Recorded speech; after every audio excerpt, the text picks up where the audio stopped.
చెప్పదగిన వాడై ఉన్నాడు కనుక దేవుని యొక్క సన్నిధిలో మనము చేరి ఈ పరిశుద్ధ ఆరాధన దినమందు దైవ వాక్య సమయానికి వచ్చాం. ఇంతవరకు మనం ప్రభువును ఆరాధించి ఘనపరిచి మహిమపరిచి ఉన్నాం. స్తుతుల మీద ఆశీనుడిగా ఆయన చేసి ఉన్నాం.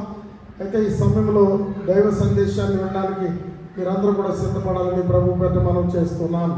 మార్కు సువార్త 10వ అధ్యాయము 46 నుంచి 52 వచనాల వరకు మనం కొన్ని విషయాలు తెలుసుకుందాం. మార్కు సువార్త 10వ అధ్యాయము 46 నుంచి 52 వచనాల వరకు చదివి సహకరించండి. వారు ఎరికో పట్టణమునకు వచ్చిరి. ఆయన తన శిష్యులతోనూ బహుజన సమూహముతోనూ ఎరికో నుండి బయలుదేరి వచ్చుచుండగా తీమయి కుమారుడకు బర్తిమయ్యను గ్రుడ్డి భిక్షకుడు త్రోవ పక్కన కూర్చుండెను. ఈయన నజరేయుడైన యేసు అని వాడు విని, దావీదు కుమారుడా యేసు, నన్ను కరుణింపమని కేకలవే మొదలుపెట్టెను. ఊరుకుండమని అనేకులు వారిని గద్దించిరి గాని వాడు, దావీదు కుమారుడా, నన్ను కరుణింపమని మరి ఎక్కువగా కేకలు వేసెను. అప్పుడు యేసు నిలిచి వారిని పిలువుడని చెప్పగా వారు గ్రుడ్డి వారిని పిలిచి, ధైర్యము తెచ్చుకొనుము, ఆయన నిన్ను పిలుచుచున్నాడు, లెమ్మని వారితో చెప్పిరి. అంతటా వాడు బట్టను పారువేసి దిగ్గున లేచి యేసునొద్దకు వచ్చెను. యేసు, నేను నీకేమి చేయగోరుచున్నావని వారిని అడగగా ఆ గ్రుడ్డివాడు, బోధకుడా, నాకు దృష్టి కలుగ చేయమని ఆయనతో అనెను. అందుకు యేసు, నీవు వెళ్ళుము, నీ విశ్వాసం నేను స్వస్థపరచునని చెప్పాను. వెంటనే వాడు త్రోవను ఆయన వెంట చూపు పొంది వెళ్ళెను. ఇక్కడ రాయబడినటువంటి ఈ సందర్భాన్ని మనం వివరించుకుంటూ ఈ దినాన్ని కొన్ని ఆత్మీయ విషయాలు నేర్చుకుందాం. ఎరికో పట్టణానికి యేసుక్రీస్తు ప్రభువారు వెళ్ళినప్పుడు ఆ ఎరికో పట్టణంలో ఆయన సంచరిస్తూ ఉన్నప్పుడు ఒక త్రోవలో యేసు ప్రభువారు వెళ్తున్నారు. యేసుక్రీస్తు ప్రభువారు వెళ్ళే రోజుల్లో అనేక మంది ఆయన్ని వెంబడించేవారు. ఎందుకనంటే ఆయన బోధించుటే కాకుండా సూచక్రియలను, మహత్కార్యములను, అద్భుత కార్యములను, శక్తిగల కార్యాలని ఆయన చేసేవారు. దెయ్యాలను వెళ్ళగొట్టేవారు, రోగులను బాగు చేసేవారు. కనుక యేసు ప్రభువారు వెంట అనేక మంది జనసమూహాలు ఆయన్ని వెంబడిస్తూ వెళ్ళేవారు. ఇలాంటి ఆ రోజుల్లో యేసుక్రీస్తు ప్రభువారు ఎరికో పట్టణంలో వెళ్తున్నప్పుడు ఒక గుడ్డి భిక్షగాడు త్రోవ పక్కన కూర్చుని ఉన్నాడు. బహుశా నేను అనుకుంటాను, వీడు పుట్టుకతో గుడ్డివాడు, రెండవది భిక్షగాడు, భిక్షమెత్తుకుని బ్రతుకుతున్నాడు, భిక్షాటన చేస్తున్నాడు. ఆ త్రోవ గుండా యేసు ప్రభువారు వెళ్తున్నప్పుడు అనేక మంది జనసమూహాలు వెళ్తున్న శబ్దము వాడు విన్నాడు. ఆ శబ్దం విన్నప్పుడు వాడు ఏం చేస్తున్నాడంటే ఆశతో యేసయ్యను పిలుస్తున్నాడు. వాడు ముందు కనుక్కున్నాడు, ఏమని, ఎవరు వెళ్తున్నారో త్రోవలో అని అడిగాడు. నజరేయుడైన యేసు అని చెప్పారు. నజరేయుడైన యేసు వెళ్తున్నాడు. అయితే ఈ భిక్షగాడు ఏం చేస్తున్నాడంటే, మనం 3 విషయాలు నేర్చుకుందాం ఇందులో. ఈ భిక్షగాడి నుంచి మొదటి పాయింట్ ఏంటంటే ఆశతో పిలుస్తున్నాడు. మన ప్రభువుని పిలిచేటప్పుడు మనలో ఆశ కావాలి, అప్పుడు మనం ప్రతిఫలం పొందుతాం. ఆశతో పిలుస్తున్నాడు, గొప్ప ఆశతో. ఏమని పిలుస్తున్నాడో చదవండి అక్కడ. దావీదు కుమారుడా యేసు, నన్ను కరుణింపమని కేకలు వేస్తున్నాడు ఆశతో. ఏంటి కరుణించాలి? బహుశా క్రీస్తుని గురించి, యేసుని గురించి వీడు విని ఉన్నాడు. యేసును గురించినటువంటి వార్త ఆయా ప్రాంతాలంతటా ప్రకటించబడుతున్న రోజులవి. యేసు వస్తాడని, లోకరక్షణ ఇస్తాడని నమ్ముచున్న రోజులవి. అలాంటి రోజుల్లో ఈ భిక్షగాడు యేసును గురించి విన్నాడు. యేసును గురించిన వార్త వినాలి, ఆసక్తిని కనపరచాలి. ఆసక్తితో ఏమని పిలుస్తున్నాడంటే, దావీదు కుమారుడు, నన్ను కరుణించు. మన పిలుపులో ఆశ ఉండాలి. మన దేవుడిని పిలిచేటప్పుడు ఆశ లేకుండా పిలిస్తే ప్రయోజనం ఏముండదు. ఈ లోకములో ఎన్నో ఆశలు మనకు తెలుసు. ఆశలు కలిగిన వారమై ఉంటాం, ఆశతో బ్రతుకుతుంటాం. చిన్నప్పుడు విన్నటువంటి కథ ఒకటి నేను చెప్తాను. ఆ కథ ఏంటంటే, ఒక మృగము సింహం, పులి బాగా వేటాడి అనేక జంతువుల్ని చంపుకు తిని బాగా వృద్ధురాలు అయిపోయిందంట. బాగా ముసలిదైపోయినటువంటి పులి వేటాడడానికి అవకాశం లేక, దానికి ఏమి మాంసం దొరక్క, ఎవరో దొరక్క, బలం లేదు కనుక అది గుహలో నుంచి బయటకు వచ్చేసింది. గుహ ఉన్నప్పుడు ఎంతోమందిని తినేసింది, చాలామందిని చంపేసింది. ఆ వేటకెళ్ళే రాజులను చంపేసింది. దాని గుహలో వెండి, బంగారం ఇలాంటివన్నీ చాలా ఉన్నాయి. అది మనుషుల యొక్క అస్థికలతో నిండిపోయింది ఆ గుహ అంతా. ఆ గుహలో నుంచి బయటకు వచ్చేసింది. బయటకు వచ్చి ఏమంటుందంట, ఈ పులి ఒక కొలను మెతుక్కుని ఆ కొలను గట్టు మీద పడుకుని దారెంటో పోయే వాళ్ళని అంటుందంట, అయ్యా నేను చాలా మార్పు చెందాను, చాలా వృద్ధాప్యానికి వచ్చేసాను. ఒక యోగి చేత, ఒక దైవజనుడి చేత నేను బోధించబడ్డాను. నా పాపాలు పోగొట్టుకోవడానికి నేను ఈ మార్గం ఎత్తుకాను అని దారంట పోయి బాటసారులతో మాట్లాడుతుందట. దాని చేతిలో ఒక బంగారు కడిగి ఉందట. ఇది చాలామందిని చెప్పింది కనుక ఆ బంగారు కడిగి తెచ్చుకుని చేతితో పట్టుకుని దారంట పోయే వాళ్ళని, రండి నా పాపాలు తీర్చుకోవాలనుకుంటున్నాను, నా పాపాలు కడిగేసుకోవాలనుకుంటున్నాను, నేను అనేక దాన ధర్మాలు చేయాలనుకుంటున్నాను, మీ కష్టాలు తీరుస్తాను, మీ బాధలు తీరుస్తాను, రండి అని చెప్తూ ఈ పులి ఏం చేస్తుందట, వచ్చిన వారిని ఆ కొలనులో స్నానం చేసి వచ్చి బంగారు కడిగిని తీసుకోమని అక్కడ పెట్టి ఉంచిందట. అయితే చాలామంది వస్తున్నారు, వెళ్తున్నారు, చూస్తున్నారు. అమ్మో ఇది మృగం, దీన్ని నమ్మకూడదు, దీని మాటలు అసలు నమ్మకూడదు, ఇది చంపేస్తుంది అని భయపడి పారిపోయేవాళ్ళు పారిపోతున్నారు. ఒక బాటసారి వాడి స్థితిని బట్టి, వాడి పరిస్థితిని బట్టి వాడు ఏం చేశాడంటే ఈ పులి దగ్గరికి వచ్చి మాటలు వింటున్నాడు. మాటలు చెప్తుంది, నేను పాపం చేశాను, చాలా పాపాలు చేశాను, నా పాపాలు కడిగేసుకోవాలనుకుంటున్నాను, దాన ధర్మాలు చేయాలనుకుంటున్నాను, ఇదిగో నువ్వు వచ్చి ఆ పొలంలో స్నానం చేసి వచ్చి బంగారు కడిగిని తీసుకో అని చెప్తుందట. ఇది ఈ రకంగా చాలామందిని ఈ వృద్ధాప్యలో వేటాడుకుని తింటుందట. అంటే ఎవరైనా వచ్చి ఆ పొలంలో దిగితే స్నానం చేసి తడి బట్టలతో ఉన్నప్పుడు ఒడ్డుకెక్కే లోపల ఇది వెంటనే వాడి మీద పడి వాడిని చీల్చుకుని తినేస్తుందట. ఈ రకంగా కానీ చాలామంది పారిపోతున్నారు. ఆశ కలిగిన వారు, ఆశ గలవారు, ఆ బంగారు కడిగిని తీసుకుందాం అనుకున్న వారు వాళ్ళు ఏం చేస్తున్నారంటే నీళ్ళలో దిగుతున్నారు, ఈ పులికి బలైపోతున్నారు. చూసారా ఎలాంటి ఆలోచన కలిగి అనేకుల్ని చంపేస్తుందో, అనేకుల్ని హతమార్చేస్తుందో. ఒకడు వచ్చి దాని మాటలు విని నీళ్ళలో దిగాడు, వాడి మీదకు దూకి వాడిని చంపేసి తినేసింది. ఇలా చేస్తూ ఉందన్నమాట.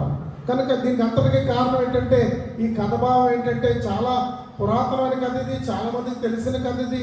కనుక దీంట్లో ఉన్న భావం ఏంటంటే ఆశ అనేది నాశనానికి నడిపిస్తుంది. ఆశ ఎక్కడుండాలి? ఈ లోక సంబంధమైన ధనధాన్యాల మీద, ఈ లోక సంబంధమైన భోగభాగ్యాల మీద, ఈ లోక సంబంధమైన శరీర కోరికల మీద మనం ఆశ కలిగి ఉంటే దానివల్ల మనకు ప్రయోజనం ఏమీ ఉండదు. మనకు ప్రయోజనం ఏంటంటే దేవుని అందలి ఆశ కలిగిన వారంగా, దేవుని యందు ఆసక్తి కలిగిన వారంగా ఉండాలా. ఈ గుడ్డ భిక్షగాడు ఆశతో ఏం చేస్తున్నాడు అని అంటే, అక్కడ పిలుస్తున్నాడు, యేసు ప్రభువారిని పిలుస్తున్నాడు. త్రోవలో వెళ్ళి వాళ్ళు ఏమంటున్నారంటే తెలుసా, ఊరుకో. అప్పటికే ఆయన చాలా దూరం వెళ్ళిపోయాడు. ఆయన వెనకాల జన సమూహాలు చాలా వెళ్ళిపోతున్నాయి. అయితే ఇడు అరుస్తున్నాడు.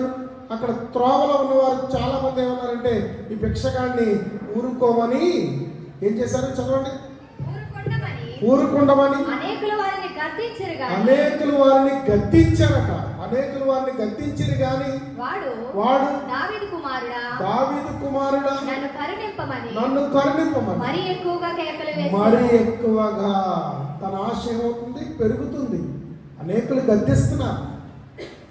అనేకులు ఏం చేస్తున్నారు, అతన్ని గద్దిస్తున్నారు. ఊరుకో, ఆయన వెళ్ళిపోయి చాలా టైం అయిపోయింది, ఆయన చాలా దూరం వెళ్ళిపోయాడు, నీ మాట వినే స్థాయిలో ఆయన లేడు, ఆ స్థితిలో ఆయన లేడు, నువ్వు ఊరుకో. ఎందుకంటే ఆయన వెంట చాలా జనసమూహాలు వెంబడిస్తున్నాయి, శిష్యులు వెంబడిస్తున్నారు. ఆయన పని మీద వెళ్ళిపోతూ ఉన్నాడు.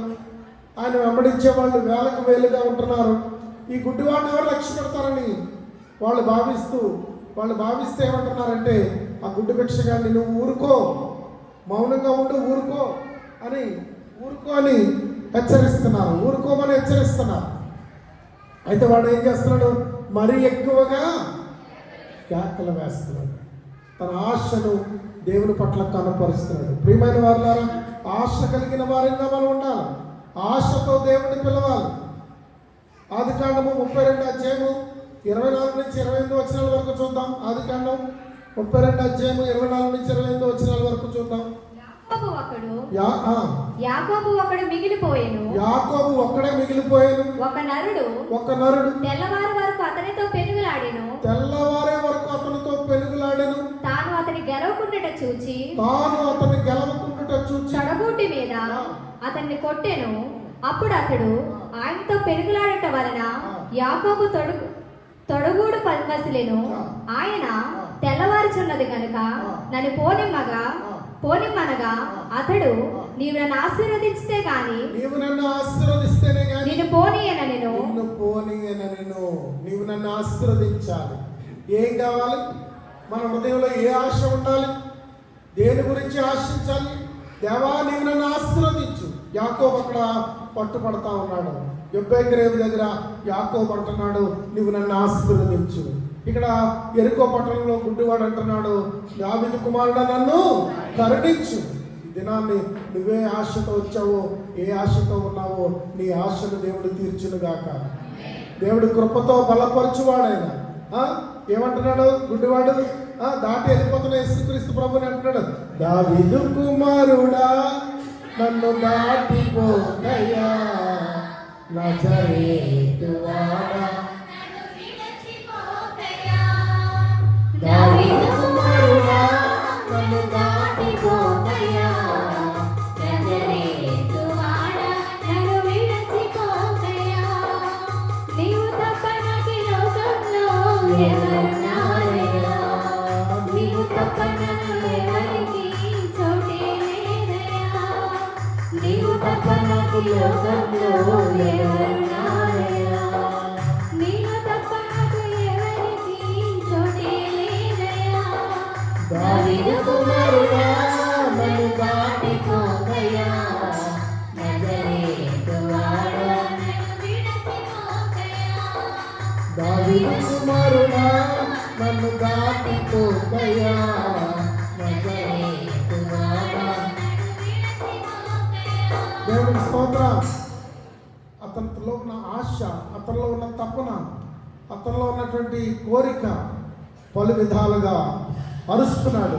బిగ్గరగా కేకలు వేస్తున్నాడు, బిగ్గరగా అరుస్తున్నాడు, దావీదు కుమారుడా నన్ను కరుణించు. ఆశతో పిలవాలి. మొదటగా మనం నేర్చుకున్న పాఠం ఏంటి? ఆశతో పిలవాలి. దేవుడిని పిలిచేటప్పుడు ఆశతో పిలవాలి. కిందకి చదవము. అప్పుడు యేసు నిలిచి వారిని పిలువుడని చెప్పగా వారి గుడ్డి వారిని పిలిచి ధైర్యము తెచ్చుకొనుము, ఆయన నిన్ను పిలుచుచున్నాడు లెమ్మని వారితో చెప్పిరి. అంతటా వాడు బట్టలు పారవేసి దిగ్గున లేచి యేసునొద్దకు వచ్చెను. రెండో పని ఏం చేశాడు తెలుసా? తన బట్టను పారవేశాడని ఉంది. ఈ బట్ట దేనికి సాదృశ్యంగా ఉందంటే అతని ప్రాచీన స్థితికి సాదృశ్యంగా ఉంది. అతని ప్రాచీన స్థితికి అతను ఆ బట్ట పరుచుకుని రోడ్డు మీద భిక్షం అడుక్కునేవాడు. అతని ముందు ఒక బట్ట ఉండేది, అది ఎంతో మాసిపోయింది, మురుగుపోయింది, చిల్లులు పడిపోయింది. తన జీవితంలో ఉన్నటువంటి కాలమంతా అతనితో గడిపింది ఆ బట్ట. రోడ్డు మీద రోడ్డు వారిని పరుచుకుంటున్నాడు, భిక్ష పడుకుంటున్నాడు. వెళ్ళేవాళ్ళు వచ్చేవాళ్ళు భిక్ష వేస్తే దాని మీద చిల్లర వేస్తే లేకుంటే ఏమైనా దాని మీద వేస్తుంటే అవన్నీ కూడా సాయంకాలం అయ్యేసరికి మూట కట్టుకుని తను తీసుకుపోయే వాళ్ళతో వెళ్ళిపోయి తన జీవనాన్ని గడుపుకుంటున్నాడు. తన జీవితంలో బట్ట, తన వాడుకున్న స్థితి, ప్రాచీన స్థితికి సాదృశ్యంగా ఈ బట్ట కనబడతా ఉంది. మన జీవితాల్లో కూడా ప్రాచీన స్థితి ఉంటుంది. మన జీవితాల్లో ఏముంటుందండి? ప్రాచీన స్థితి. ఆ ప్రాచీన స్థితి గురించి ఇక్కడ మనం గమనించినట్లయితే, దిగ్గున లేచి బట్టను పారవేశాడు. దిగ్గున లేచి ఏం చేశాడు? బట్టను పారవేశాడు. ఆ బట్టను పారవేశాడు. ఎందుకంటే అది తను పోషించిన బట్ట, తన బ్రతికిన బట్ట, తన అవసరాలు తీర్చిన బట్ట. తను చలైతే దాన్నే కప్పుకుంటాడు, భిక్షం ఎత్తుకుంటే దాన్నే పరుచుకుంటాడు. కానీ ఇప్పుడు దీంతో పని లేదని గ్రహించాడు. దీనితో నాకు పని ఉండదు, ఇంకా దీనితో నాకు పని ఉండదు. ఈ లోకమును నువ్వు విడిచిపెడుతున్నావా? ఈ లోకములో ఉన్న ఆశను విడిచిపెడుతున్నావా? ఈ లోక పాపాలను విడిచిపెడుతున్నావా? ఇంకా కొనసాగించుకుంటూ జీవిస్తున్నాను. లోకముతో స్నేహము, దేవునితో వైరము. లోకముతో స్నేహము, దేవునితో వైరము. కానీ ఇంకా విశ్వాసులు లోకాన్ని వెంటాడుతూనే ఉన్నారు, లోకాన్ని వెంబడిస్తూనే ఉన్నారు, లోకంలో ఉన్న కార్యాలు చేస్తూనే ఉన్నారు, విశ్వాసులుగా బ్రతుకుతున్నారు. కానీ వారి బ్రతుకుల్లో ఇంకా లోక సంబంధమైనటువంటి మరి ఆ యొక్క ప్రాచీన స్థితి ఇంకా కొనసాగుతూనే ఉంటుంది అని చెప్పడానికి ఆలోచించవలసిన అవసరం ఏమీ లేదు. ఎందుకంటే చాలా మంది విశ్వాసుల జీవితాల్లో లోక సంబంధంగా వారి బ్రతుకులు ఉంటున్నాయి. కుటుంబాలు లోక సంబంధంగా ఉంటున్నాయి. సంఘాలు కూడా లోక సంబంధంగా ఉంటున్నాయి. సంఘాలలో కూడా లోక సంబంధమైన విధానము, రకరకాల టెక్నాలజీ వచ్చి కొత్తగా మారిపోతూ ఉన్నాయి. శాస్త్రీయమైనటువంటి పాటలు లేవు, సాంప్రదాయబద్ధమైనటువంటి పాటలు లేవు, దైవ చిత్తానుసారమైనటువంటి ఆత్మీయత లేదు, ప్రేమ లేదు, అనురాగం లేదు. అంతా మోడల్ మారిపోయాయి సంఘాలు. కనుక ప్రాచీన స్థితులను విడిచిపెట్టే స్థితి, లోక సంబంధమైనటువంటి పోకడ. లోకము పోతుంది, లోకములో ఎన్నో విషయాలు పోతూ ఉన్నాయి, ఎన్నో రకరకాల విధానాలుగా లోకం మారిపోతుంది. లోక పోకడ మన జీవితాల్లోకి వస్తే మనము లోకాన్ని విడిచిపెట్టినట్టు కాదు, లోకాన్ని విడిచిపెట్టాలంటాడు పౌలు గారు. చూడండి, ఫిలిప్పీయులకు రాసిన పత్రిక 3వ అధ్యాయము, ఫిలిప్పీయులకు రాసిన పత్రిక 3వ అధ్యాయము 7 నుంచి 9 వచనాలు చదువుదాం. అయినను ఏవేవి నాకు లాభకరములై ఉండెనో, పౌలు గారు ఏమంటున్నాడు? ఏవేవి నాకు లాభకరములై ఉండెనో వాటిని క్రీస్తు నిమిత్తము నష్టముగా ఎంచుకొంటిని. ఏవేవి నాకు లాభకరముగా ఉన్నాయో, ఏవేవి నాకు లాభమై ఉన్నాయో, ప్రియుడా సహోదరుడా వింటున్నావా? ఈ లోకములో లాభకరమైనటువంటి వ్యాపారములు, లాభకరమైనటువంటి విధానాలు ఎన్నో మనకు ఉండొచ్చు. దాంట్లో లాభము నీకు చేకూరుతూ ఉండొచ్చు. ఆ తప్పుడు మార్గంలో, ఆ పాపపు మార్గంలో, ఆ పాపపు విధానంలో ఎన్నో లాభాలు నీకు చేకూరుతూ ఉండొచ్చు. దాన్ని నువ్వు విడిచిపెట్టలేకపోయి ఉండొచ్చు. ప్రభువుని కలిగి ఉన్నావు కానీ, ప్రభు దగ్గరికి వస్తున్నావు కానీ, నువ్వు ఇంకా నీ ప్రాచీన బట్టను పారవేయలేదేమో. ఈరోజు గుడ్డివాడు తన బట్టను పారవేశాడు. పౌలు గారు ఎలా చెప్తున్నాడు? చదవమా. అయినను ఏవేవి నాకు లాభకరములై ఉండెనో వాటిని క్రీస్తు నిమిత్తము నష్టముగా ఎంచుకొంటిని. నిశ్చయముగా నా ప్రభువైన యేసుక్రీస్తు గూర్చిన అతి శ్రేష్టమైన జ్ఞానము నిమిత్తమై సమస్తమును నష్టముగా ఎంచుకొనుచున్నాను. సమస్తమును, అన్నిటినీ నేను ఎలా ఎంచుకుంటున్నాను? నష్టముగా ఎంచుకుంటున్నాను.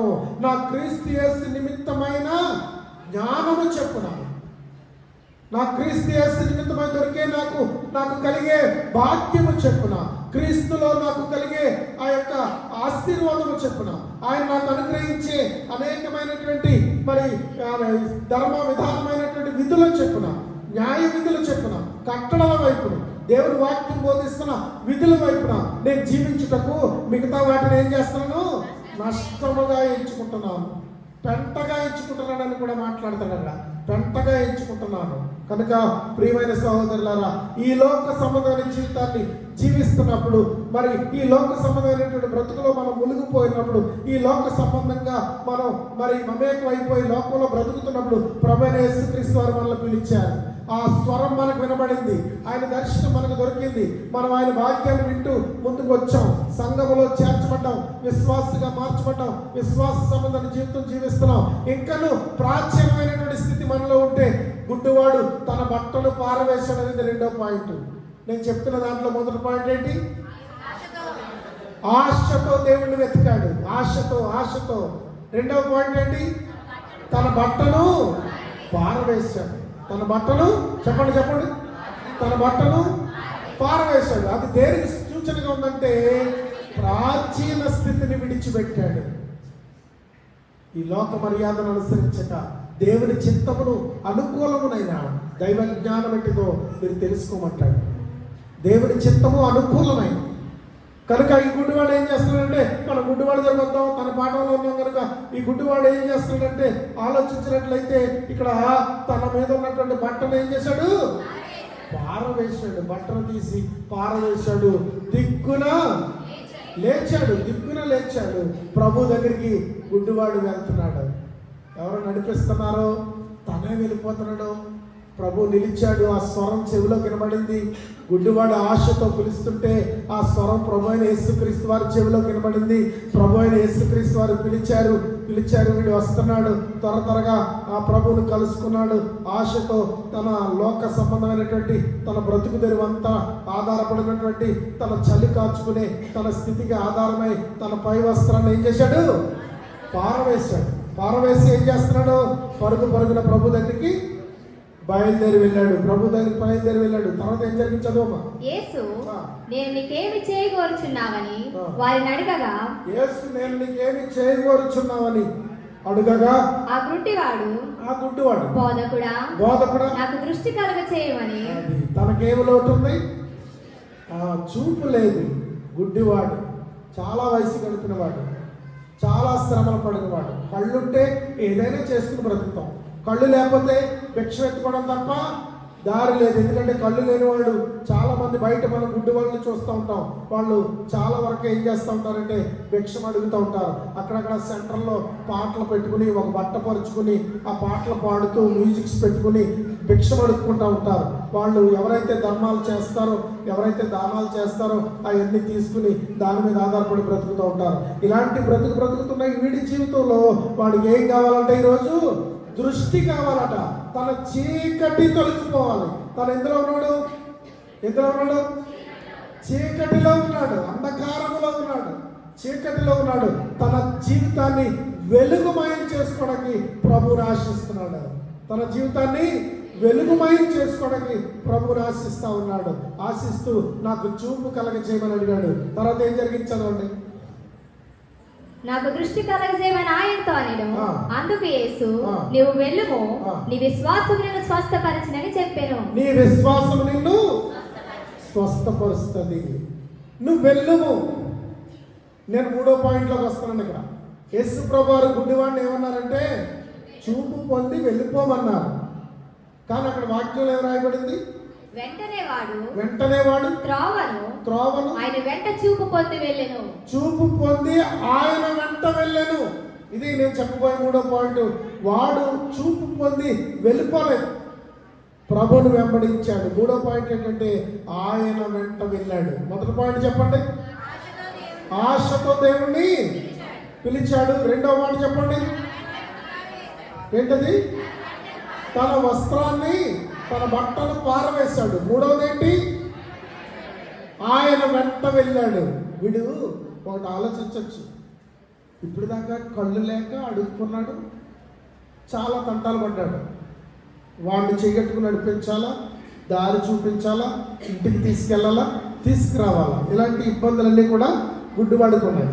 కానీ ఇప్పుడు ఏంటంటే వాడికి కళ్ళు వచ్చినప్పుడు వాడు త్రోవలో కూర్చొని ఇప్పుడు ఏమనొచ్చో తెలుసా, నటిస్తూ బాబు అమ్మ నాకేమైనా సాయం చేయండి అనొచ్చు. సాయంకాలం దాకా అడిగినప్పుడు వచ్చినవన్నీ చక్కగా లెక్కెట్టుకుని జేబులు పెట్టుకుని ఆ వస్త్రం తీసి మడతెట్టుకుని ఇంటికి ఆడే నడుచుకుంటూ వెళ్ళిపోవచ్చు. ఈ రకంగా కూడా బ్రతకొచ్చు. ఎందుకంటే వీడు గుడ్డివాడిగా లోకానికి అనేక సంవత్సరాలుగా తెలుసు. వాడు ఆ ఎరుకో పట్టణంలో త్రోవ పక్కన అడుక్కునే భిక్షగాడని అందరికీ తెలుసు. వాడు ఆ రకంగా ఈ రోజున కూడా చాలా మంది మోసకరమైన జీవితాలు జీవిస్తూ ఉంటారు, మోసపూరితమైన జీవితాలు జీవిస్తూ ఉంటారు. అప్పులు చేస్తారు, తిరిగి ఎవరు మోసం చేస్తారు, ఇతరులు మోసగిస్తారు. మాయ స్థితిలో వారు హృదయం ప్రేరేపించినట్టు నీతికి వ్యతిరేకంగా, ధర్మానికి వ్యతిరేకంగా, దైవ చిత్తానికి వ్యతిరేకంగా పనులు చేస్తూ ఉంటారు. అలా ఇది చేసుకుని బ్రతకొచ్చి వెనక్కిపోయి అలాంటి స్థితితో ఎత్తుకోవచ్చు. కానీ వాడికి ఆ తలంపు లేదు. వాడు ప్రాచీన స్థితిని విడిచిపెట్టిన తర్వాత, వాడు బట్టలు పారవేసిన తర్వాత, వాడి జీవితం వెలుగుమయం అయిన తర్వాత, వాడి చీకటి అంధత్వం తొలగిపోయిన తర్వాత వాడు నిర్ణయించుకున్న మార్గం ఏంటంటే యేసును వెంబడిస్తాను. చెప్పండి, యేసును ఈరోజు నువ్వు చెప్పాలి, నీ హృదయంలో ఉన్న మాట నువ్వు బయటికి చెప్పాలి. నీ ప్రాచీన స్థితిని విడిచిపెట్టుకుని ఆ శక్తితో యేసును వెంబడిస్తా. యేసును వెంబడించేవాడుగా ఈ 3వ పాయింట్లో, నేను 3 పాయింట్లు చెప్తాను. ఈ 3వ పాయింట్లో యేసును వెంబడించేవాడుగా ఉన్నాడు. ఎందుకంటే ఇప్పుడు వాడి జీవితం మారిపోతుంది. వాడి జీవితం ఏమైపోతుంది? మారిపోతుంది. వాడి బ్రతికే మారిపోతుంది. వాడి జీవితం మారిపోతుంది. చూడండి, హెబ్రీ పత్రికలో పౌలు గారు ఇలాగంటారు. హెబ్రీ రాసిన పత్రిక 12వ అధ్యాయము 1 నుంచి 2 వచనాలు చదువుదాం. ఇంత గొప్ప సాక్షి సమూహము, ఎంత గొప్ప సాక్షి సమూహము మేఘము వలె మనల్ని ఆవరించి ఉన్నందున మనము కూడా ప్రతి భారమును సులువుగా చిక్కులు పెట్టే పాపమును విడిచిపెట్టి విశ్వాసమునకు కర్తయు దానిని కొనసాగించువాడునైనా యేసు వైపు చూచుచు మన ఎదుట ఉంచబడిన పందెములో ఓపికతో పరిగెత్తుదము. చప్పట్లు కొట్టి దేవుడు మనకి చెప్తాడు. అట్టి స్థితి మనందరికీ దేవుడు కలుగజేయును గాక. ఎందుకనంటే బలహీనమైపోయి, కృంగిపోయి, ఈ లోకాశలకు దిగజారిపోయి, వివిధ రకాలైన బలహీనతలతో యేసు వైపు సాగలేక, ఈ లోకపు పందెములో పరిగెత్తలేక ఓడిపోతున్నాము. ఈరోజు జయ జీవితాన్ని దేవుడు మనందరి జీవితాల్లో అనుగ్రహించును గాక. దేవుడు గొప్ప కృపతో ఆయన పరుగు పందెములో ఓపికతో పరిగెట్టే శక్తి మనకి ఇచ్చును గాక. ఎందుకంటే పౌలు అంటున్నాడు, నా పరుగు కడముట్టించుకుని విశ్వాసమును కాపాడుకుంటుని నా పరుగు కడముట్టించుకుని పౌలు గారు చెప్తా ఉన్నారు. కనుక ప్రియులారా, ఈరోజు ఈ లోకపు పందెములో, ఈ లోకపు పరుగులో నువ్వు నేను ఎలా ఉన్నామని ఆలోచించవలసినటువంటి అవసరత చెప్తా ఉంది. ఎందుకంటే అక్కడ అన్నాడు, ఎంత గొప్ప సాక్షి సమూహము, ఒక గొప్ప సాక్షి సమూహము ఈ లోకములో ఏర్పడింది. వారన్నారు, దీనికి మేమే సాక్షులము. ఆయన చనిపోయాడనియు, మరణించాడనియు, ఆయన తిరిగి లేచాడనియు, ఆయన పునరుత్థానుడయ్యాడనియు, ఆయన ఆరోహణమయ్యాడనియు మేమే సాక్షులమని ప్రత్యక్షంగా చెప్పారు అపోస్తలులు. ఆయన మరణ సమాధి పునరుత్థానములకు సాక్షులుగా ఉన్నారు. సాక్షి సమూహం ఉన్న పిల్లరా, గొప్ప సాక్షి సమూహముగా ఈ లోకములో ఈ గుడ్డివాడు మార్చబడ్డాడు. వాడు కూడా ఒక సాక్షిగా మార్చబడ్డాడు. యేసు ప్రభువును వెంబడిస్తున్నాడు. యేసు ప్రభువు వెంట వెళ్ళాడు. ఆయన వెంబడిస్తున్నాడు. ఆయన వెంట వెళ్ళి సాక్షిగా మారాడు. ఈ రోజున వాడు భిక్ష ఎత్తుకోవాల్సిన అవసరం లేదు. ప్రభువైన యేసుక్రీస్తు వారికి అనేక మంది శిష్యులు ఉన్నారు. ఆ రోజుల్లో 12 కాకుండా అనేక మంది శిష్యులు ఉన్నారు. రహస్యముగా కూడా శిష్యులు ఉన్నారు. రహస్య శిష్యులు కూడా యేసు ప్రభు వారికి ఉన్నారంట. ఎందుకంటే ఆయన గురువుగా, అంటే ఆయన మార్గాల్ని వెంబడించేవారుగా, ఆయన అనుసరించేవారుగా అనేకులు ఆయన ఇష్టపడ్డారు. ఈ గుడ్డివాడు ప్రభు యొక్క సేవలో సాగుతూ ఉన్నాడు కదా. ప్రియులారా, ఒకటి గమనించాలా, వీడు గుడ్డివాడు కనుక వీడు ప్రభువును చూచి నమ్మాడా? చెప్పండి. వీడు ప్రభువును చూచి నమ్మాడా? ప్రభువును చూడలేదు, ఎన్నడూ ఎరగడు. గుడ్డివాడు కానీ చూచి నమ్మిన వాడి కంటే ఇస్కరియోతు యోధాతో అంటాడు ప్రభువారు. చూచి నమ్మిన వాడి కంటే ఎన్నో అద్భుత కార్యాలు చూశాడు ఇస్కరియోతు యోధా. ఆశ్చర్య కార్యాలు చూశాడు ఇస్కరియోతు యోధా. ప్రభు చేసినటువంటి బోధలు విన్నాడు ఇస్కరియోతు యోధా. ప్రభుతో 3.5 సంవత్సరాలు ఉన్నాడు ఇస్కరియోతు యోధా. ప్రభువును చూచాడు, ముఖాముఖిగా చూచిన వాడు ఇస్కరియోతు యోధా. కానీ యోధా కంటే ఈ రోజు ఎవరు గొప్పవాడిగా కనబడుతున్నాడంటే ఈ గుడ్డివాడు, ఎరికో పట్టణంలో ఉన్న గుడ్డివాడు గొప్పవాడిగా కనబడతాడు. ఈరోజు నువ్వు కూడా విశ్వాసంగా బ్రతుకుతున్నావు, ప్రభువులో సాగుతున్నావు, విశ్వాస జీవితాన్ని కొనసాగిస్తున్నావు. నువ్వు నమ్మలేకపోతున్నావేమో, చూచి కూడా, అనుభవించి కూడా, దేవుని కార్యాలు ఎరిగి కూడా నువ్వు సరైన విశ్వాసంగా జీవించలేకపోతున్నావేమో. నీ ఆత్మీయ జీవితంలో ఇంకా కుంటుపడిపోతున్నావేమో. ప్రాచీన స్థితిని కొనసాగించుకుంటూ ఆశతో పిలవలేకపోతున్నావేమో. నీ ప్రాచీన స్థితిని విడిచిపెట్టలేకపోతున్నావేమో. ఆయన వెంబడించలేకపోతున్నావేమో. ఆలోచించుకోవాల్సినటువంటి ప్రశ్న మనందరి ముందు ఉంది ప్రియులారా. ఆలోచించుకొని జీవితంలో ఈ లోకాశలతో దిగజారిపోతున్నవారు. ఒక ఆయన ఒక పాట పాడతాడు, లోకమోగాలపై నా నేత్రాలు శోకకుండునట్లు కృప చూపుము. లోకములపై నా నేత్రాలు చూపకుండునట్లు కృప చూపుము. నీ దివ్య మహిమ స్వరూపమును నిండార నన్ను చూడలేము. నీ మహిమ దివ్య స్వరూపమును నిండార నన్ను చూడలేము. ప్రభు యేసు నా రక్షక నొసగు కన్నులు నాపై నిరతమునే నిన్ను చూడా. ప్రభు యేసు నా రక్షక నొసగు కన్నులు నాపై నిరతము నిన్ను చూడా. ప్రభు యేసు నా రక్షక. ఈ సమయంలో గుడ్డివాడు తన జీవిత స్థితిని మార్చుకుని ప్రభుని వెంబడిస్తున్నాడు. గొప్ప సాక్షి సమూహంగా ప్రభుతో కొనసాగుతున్నాడు. వెళ్దాం. ఎక్కడికి వెళ్దాం? సిలువ దగ్గరికి వెళ్ళిపోదాం. యేసు ప్రభు వారు సిలువ మరణం పొందుతున్నారు. యెరూషలేము వీధుల్లో ఆయన్ని ఆ బరువైన సిలువనెత్తి ఆయన మోయిస్తూ అనేక గుంపులు ఆయన వెంబడిస్తున్నాయి. ప్రియులారా, అనేక గుంపులు ఆయన వెంబడిస్తున్నాయి. ఆయన గుంపులు వెంబడించే వారిలో విమర్శించేవారు ఉన్నారు, నిందించేవారు ఉన్నారు, అవమానించేవారు ఉన్నారు, కొట్టేవారు ఉన్నారు, హేళన చేసేవాళ్ళు ఉన్నారు, గేలి చేసేవాళ్ళు ఉన్నారు.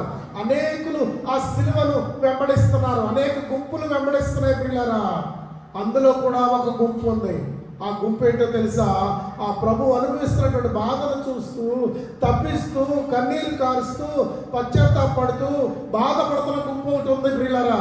అందుకే ఆ గుంపు దగ్గర ఆయన ఆగి ఆ సిలువను దించి, అమ్మలారా నా కోసం ఏడవద్దు, మీకోసం మీ పిల్లల కోసం ఏడవండి అని ఆ గుంపుకే ఆయన ఆ మాట చెప్పాడు. ఆ గుంపులో కూడా ఈ భర్తమనే గుడ్డివాడు ఉన్నాడని నేను భావిస్తాను. ఎందుకంటే చాలా మంది దాక్కున్నారు, చాలా మంది పారిపోయారు, చాలా మంది సిలువను వెంబడిస్తున్నారు.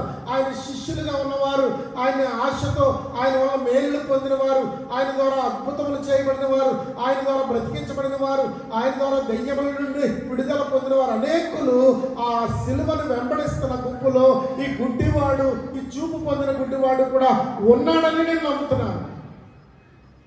ఎందుకంటే ఉన్నతమైనటువంటి స్థితికి తను తీసుకుని రాబడ్డాడు. 3 విషయాలు మనం గుడ్డివాడి నుంచి నేర్చుకున్నాం. మొదటిది, ఆశతో, బహు ఆశతో దేవుణ్ణి వెతికాడు, అడిగాడు. రెండవది, తన ప్రాచీన స్థితిని విడిచిపెట్టుకున్నట్లుగా తన మీద ఉన్నటువంటి ఆ వస్త్రాన్ని పారవేశాడు. మూడోది, ప్రభువైన యేసుక్రీస్తుని వెంబడించాడు. ప్రభువైన యేసుక్రీస్తుని వెంబడించాడు. దేవుడు ఎలాంటి వాడు, ఆయన ఏంటి, ఆయన కార్యాలు ఏంటంటే 146వ దావీదు కీర్తన 8వ చరణాన్ని చదివినప్పుడు మనం కొన్ని విషయాలు చూడొచ్చు. 146వ దావీదు కీర్తన 8వ చరణం. యెహోవా గుడ్డివారి కన్నులు తెరవ చేయవాడు. నీ దేవుడు ఎలాంటి వాడు అంటే గుడ్డివారి కన్నులు తెరవ చేయవాడు. యెహోవా కృంగిన వారిని లేవనెత్తువాడు. యెహోవా నీతిమంతులను ప్రేమించువాడు. 3 మాటలు ఇక్కడ నేర్చుకుంటున్నాం కీర్తనాకారుడి ద్వారా.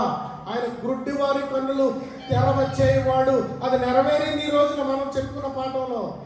మరి కృంగిన స్థితిలో గుడ్డివాడు వాడి జీవితాన్ని మార్చుకున్నాడు. కృంగిన వారిని లేవనెత్తువాడిని దేవుడు.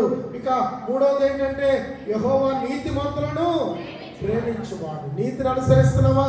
వాక్యం చెప్తుంది నీతిమంతుడు లేడు, ఒక్కడు లేడని. మరి ఎవరు నీతిమంతులు? యేసుక్రీస్తు రక్తములో కడగబడిన వారు, క్రీస్తు యేసు సంఘములో చేర్చబడిన వారు, క్రీస్తు యేసు పిలుపుకు లోబడిన వారు, క్రీస్తు యేసును అనుసరించేవారు, క్రీస్తు యేసు రాకడ కొరకు ఎదురు చూసేవారు నీతిమంతులు. ప్రాచీన స్థితిని విడిచిపెట్టి, ఈ లోక పాపాన్ని విడిచిపెట్టి, ఆసక్తితో, ఆయన నిరీక్షణతో క్రీస్తు రాకడ కొరకు అపేక్షిస్తూ ఎదురు చూస్తున్నావా? నీవే నీతిమంతుడు. అలాంటి నీతిమంతులను ఆయన ప్రేమించువాడు. ఏం చేస్తాడంట? పాపమింకా తగదిక ప్రియుడా, త్వరపడుము నీ రక్షణ కొరకు. పాపమింకా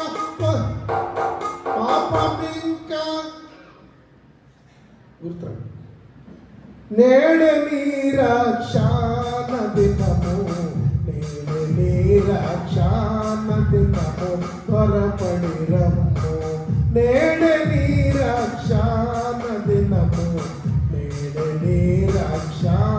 దినము త్వరపడి రమ్ము, ప్రేమతో యేసు పిలుచుచున్నాడు రమ్ము, ప్రేమతో యేసు పిలుచుచున్నాడు రమ్ము. దేవుడు పిలుస్తున్నాడు, దేవుడు పిలుస్తున్నాడు. ఎప్పుడో పాడాను, చాలా కాలం క్రితం పాడిన పాట నాకు ఈ మధ్యన ఎప్పుడు పాడలేదు, పాటంతా వచ్చి కానీ సందర్భాన్ని బట్టి గుర్తురాదు. అయితే పిల్లరా, మరి ప్రభువు పిలుస్తున్నాడు, ప్రేమతో పిలుస్తున్నాడు. ఆయన ప్రేమను గుర్తిస్తావా? ఆయన ప్రేమను గ్రహిస్తావా? ఆయన నీతిమంతులను ప్రేమించుచున్నాడు అనే విషయాన్ని మనం జ్ఞాపకం చేసుకుంటున్నాం. అలా 33వ దావీదు కీర్తన 9వ చరణం కూడా చదువుదాం. ఆయన మాట సెలవీయగా, ఆయన మాట సెలవీయగా, దాని ప్రకారం ఆయన ఆజ్ఞాపించగానే కార్యము స్థిరపరచబడెను. ఈరోజు గుడ్డివాడు స్వస్థత పొందాడు, తన ప్రాచీన స్థితిని విడిచిపెట్టుకున్నాడు, యేసుక్రీస్తు ప్రభువుని వెంబడిస్తున్నాడు. నీ జీవితంలో కూడా పాపాంధకారంతో ఉన్నావా? చీకటి కమ్ముకుని ఉన్నావా? పాపముల చేత అంధత్వంలో ఉన్నావా? గుడ్డివాడి వల్ల నీ జీవితం ఉందా? ప్రాచీన స్థితితో మురికి మురికి మురికి కంపు కొడుతున్నావా? ఆ బట్టలు పారవేయి, ప్రభువుని ప్రేమతో చేర్చుకో, ఆసక్తితో ఆయన వెతుకు, ఆయన వెంబడించు, నీ కార్యము సఫలమవుతుంది. ఏమంటాడు? ఆయన కార్యము స్థిరపరచువాడు. అప్పులతో బాధపడుతున్నారు, సమస్యలతో బాధపడుతున్నారు, బిడ్డలు లేక బాధపడుతున్నారు, వివాహాలు కాక బాధపడుతున్నారు, ఉద్యోగాలు లేక బాధపడుతున్నారు, గృహాలు లేక బాధపడుతున్నారు, ఎన్నో రకాల బాధల చేత దిగులతో దేవుని సన్నిధికి వస్తా ఉన్నారు. ఆసక్తితో నీవు ప్రార్థించాలి, నీ ప్రాచీన స్థితిని విడిచిపెట్టాలి, ప్రభుని వెంబడించాలి. యేసు ప్రభువు అన్నారు, గుడ్డివాడిని చూపు పొంది వెళ్ళిపో అన్నారు. కానీ చూపు పొంది వెళ్ళిపో అంటే చూపు పొంది హాయిగా వెళ్ళిపోవచ్చు, కానీ చూపు పొంది ఏం చేశాడు? ఆయన వెంబడించాడు. ఈరోజు నీ జీవితకాలం అంతా ఆయన వెంబడించేవాడుగా, ఆయన వైపు చూచేవాడుగా, ఆయనతో నడిచేవాడుగా, ఆయన ఆరాధించే గుంపులో, ఆయన స్తుతించే గుంపులో నువ్వు ఉండగలిగితే ఈ ధన్యత నీ బ్రతుకు దేవుడు అనుగ్రహించును గాక. ఆమేన్. దేవుడు తన పరిశుద్ధ వాక్యం దీవించును గాక. ఆమేన్.